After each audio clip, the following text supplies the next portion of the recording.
মানে প্রসাদ কি হবে না? তুমি একাই খেয়ে দিচ্ছ? বিরিয়ানি হবে, দই হবে না। দই ভাগ হবে না? দই হবে না? আচ্ছা, দইটা বিরিয়ানি আমার আমি জন্য। খেতে পারবো কিন্তু দইয়ের ভাগ দেবে না নাকি? দইয়ের ভাগ দেওয়া যাবে না। দাদা একাই খেয়ে বলছো দই? 1 কেজি হাঁড়ি ছিল তো এটা। এটা কি এটা খাচ্ছ? কম হয়ে গেল। এটা কি খাচ্ছ? এটা কি খাচ্ছ? দই, লাল দই, নবদ্বীপের লাল দই।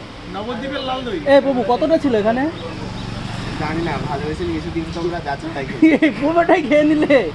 এটা একটা কাজ করলে? 1 কেজি ছিল তো? এ আজকে বিরিয়ানি টিরিয়ানি খাবে না? সোয়া চাপ না, শুধু দই?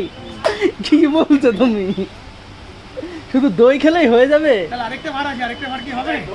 না, আবার বেশি কেন অসুবিধা আছে। এই বাবু আরেকটা এনেছি, ওটা কি এখন খাবে না? কবে পরে খাবে? খাবো। একটু পাবে? মানে আজকে সারাদিন দই খাবে? দই খেয়েছি দেখে তো কিছু না। পুরো খালি না, শেষ হয়ে গেল তো। পুরো শেষ। চেটে ফুটে? বাহ! হাঁড়ি চেটে খাওয়ার মজাটাই আলাদা। কি বলছো? হাঁড়ি চেটে? হাঁড়িতে দই আছে, দেখে দেখাও তো একটু। আর একদম তো ফাঁকা হাঁড়ি। এই হাঁড়ি চেটে খাওয়ার মজাটা 1 আলাদা। কেজি হাঁড়ি একাই খেয়ে ফেললে? কিভাবে সম্ভব এটা? না খেলে বুঝতে পারবে না। না খেলে বুঝতে পারবো না। তাহলে আমাদের আমার কাছে খাওয়াটাই হচ্ছে সম্ভব। সম্ভব বলে কিছু নেই। বাহ, দারুণ ব্যাপার। আচ্ছা আচ্ছা, সঞ্জুদা,